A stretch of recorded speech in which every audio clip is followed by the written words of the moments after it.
Naam, karibu tena katika mwendelezo wa kozi yetu ya Introduction to Cloud.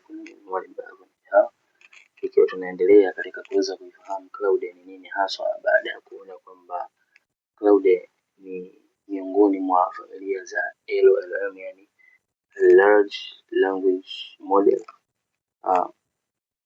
Sasa tunakwenda kuona tukaona limitations zake, na sasa tunakwenda kuona je, cloud imeundwa na familia ipi? Yani maana yake mwanzo wake ilianza katika modi gani mpaka sasa ilipo. Ukifungua cloud utakutana na majina kama Haiku, Sonnet, Opus na sasa kuna Fable 5. Sasa hizi Haiku, Sonnet na Opus nitaziongelea hizi kwa sasa. Watu wengi wanachanganyikiwa hapa. Ngoja niweke sawa kwa mfano wa kwetu kabisa wa maisha halisi. Sitaiongelea Fable kwa sababu ni familia au moja ambayo ipo katika majaribio kwa sasa, na mtu ambaye anatumia Cloud Pro kwa sasa anapewa ile Fable 5 kama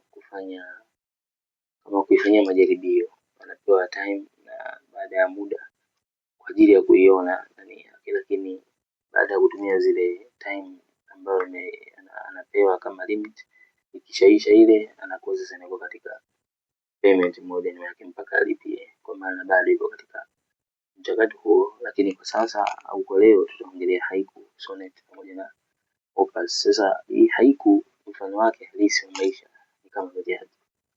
Yani bajaji ni ndogo, ya haraka, gharama nafuu, lakini pia inakufikisha haraka kwa kazi ndogo ndogo. Sasa hii Haiku kwenye cloud ni ya majibu mafupi na kazi nyingi ni za kurudia rudia ikiwa unahitaji vitu kama hivyo. Lakini Sonnet hii ni sawa na Toyota Corolla, yaani maana yake ni uhakika, ina nguvu ya kutosha, bei ya kati, inafanya 80% ya kazi zako zote vizuri kabisa. Kwa mfano kama business plan, barua, uchambuzi, mafunzo, Sonnet inatosha na kuzidi. Lakini ikiwa unahitaji zile complex au kazi zinazohitaji kufikiria na nguvu zaidi, sasa hapa ndipo anapoingia Opus. Opus hii ni kama Land Cruiser V8, yaani ni nguvu ya juu kabisa, kazi ngumu za kufikiri kwa kina, uchambuzi mzito, matatizo makubwa. Lakini kama ilivyo V8 haitumii kwenda dukani kununua mkate. Sasa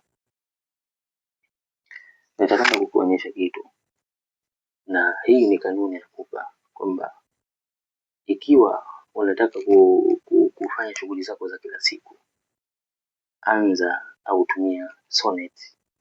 Ukutana na tatizo la kufikiri ambalo linahitaji very deep research au learning, kuchimba sana, basi panda kwenye Opus. Lakini ikiwa unahitaji kazi ndogo ndogo za haraka na majibu ya hapa na pale haraka, basi shuka kwenye Haiku. Hiyo ndio formula ambayo nakupa. Kujua kuchagua model sahihi kwa kazi sahihi, hiyo pekee yake inakuweka kwenye kundi la watumiaji wa juu. Wengi hawajui hata kwamba kuna tofauti.